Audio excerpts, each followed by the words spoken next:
Personally, meron po akong utang. Nagbabayad naman po ako. Pero meron pong mga may utang sa akin. Yung mga may utang sa akin na 2 years pataas, hindi ko na po siningil nung nakabenta po ako ng paintings before po ako napunta dito. Kaya yung pong utang na yan, ako po, personally, may mga utang, hindi ko naman po itatanggihan at nagbabayad po ako. Yung pong mga may utang sa akin, actually, nung pong nangutang ako, kinumbinsi lang po ako nung kaibigan kong manggagawa eh. Nung nagkasakit yung tatay ko, mangutang ka sa kanila para alam nila na ano, meron akong pera, ba't ako mangungutang? Mangutang ka nga, sabing ganyan. Nangutang ako kung di ako nagkakamali, 30,000 or 50,000 sa mami ni kuya. Alam nyo po, naguhulog-hulog ako noon. Hinuhulog-hulugan ko. Kasi yun naman ang sinabi ko, huhulog-hulugan ko eh. Nalaman lamang ko, kinakalat niya na mayroon akong utang, na hindi ako nagbabayad. Sabi ko, ha? Paano hindi ako nagbabayad? Alam nyo po, on the spot, nung nagbayad ako. Meron po akong screenshot na binayaran ko yung utang ko. Diyan sa nanay ni Daniel Rason na yan. Kaya number 1 dalahira po yan. Number 1 mapanirang puri, yung nanay po ni Daniel Rason. Brad Badong, may alam din daw si Brad Daniel mas matindi. I'm assuming tungkol sa inyo. Nagparinig siya kanina sa TG. Opo, sinabi po yan sa akin kanina. And sabi ko nga sa kanya, I dare you. I challenge you.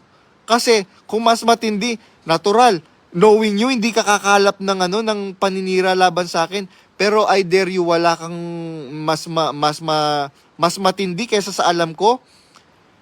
Kesa dun sa alam ko na kilalang mo matandang lalaki na nambababae. Mas titindi pa ba yun? Yung alam mo na yun, kesa dun sa alam ko na yun? Naku, wag kang magbait-baitan, Daniel Rason, kasi lumilitaw yung totoong kulay mo naman eh. Kahit magbait-baitan ka sa pulpito, lumilitaw yung totoong kulay mo. Ayan nagtetestify yung mga kapatid sa akin.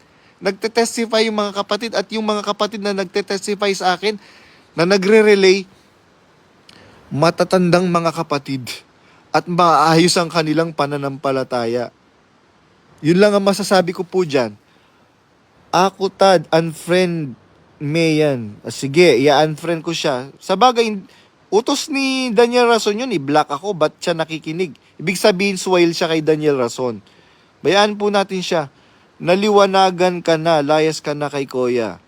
Bro, san mo narinig at kailan mo narinig? Sabi bakla, nasabi ko na yan.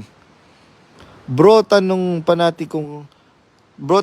ng panatiko ni KDR, kung totoong inapi daw kayo ng pamilya ni KDR, bakit umabot ng 20 years ang paglilingkod niyo sa pamilya nila?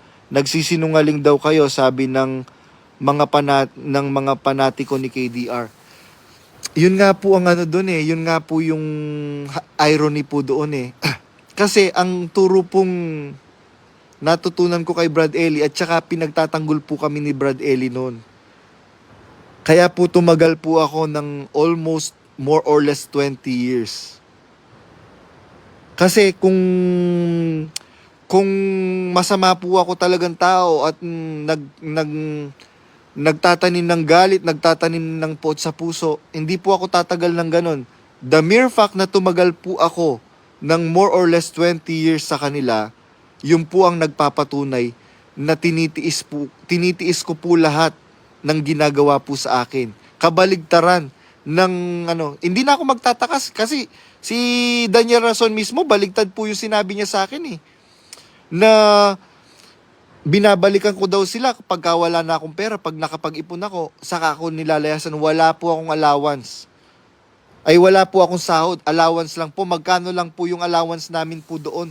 Nag-aabuloy ka pa. Pagka hindi ka nila nakitang nagulog sa tatanungin ka, ba't hindi ka nag-abuloy? Ang galing-galing nga nung kasama namin eh. Tinanong siya, ba't di ka nag-abuloy kanina? Hindi kita nakita.